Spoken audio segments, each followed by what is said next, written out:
Lord జీవము గల దేవుని పరిశుద్ధాత్మ సహవాసం వడలి జూన్ మాసం 23వ తారీఖు ప్రభు వాగ్దానం మన కొరకు పరిశుద్ధ గ్రంథం నుండి ద్వితీయోపదేశ కాండము 28వ అధ్యాయము 12వ చరణం.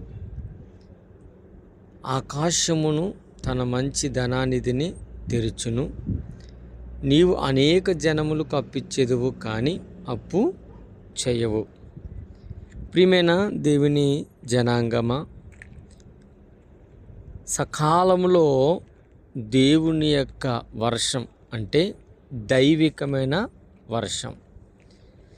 ఎవరైతే దైవికమైన వర్షం దేవుడు ఇజ్రాయేలులకు వ్యవసాయం పైన ఆధారపడినటువంటి కాలంలో సకాలములో పడేటటువంటి వర్షాన్ని దేవుడు అనుగ్రహించాడు. దానికి సంకేతకంగా ఆకాశం ఒక మంచి ధనానిధిని కురిపిస్తుంది. నిజమే కదా? ఇప్పుడు తొలకరి దినాలు, తొలకరి వాన అన్నట్లుగా నిజమే. బీడు బారిపోయిన భూమిగా ఉన్నటువంటి ఈ దినమందు, ఈ సమయమందు అనేకులుగా మెట్ట భూమి కలిగి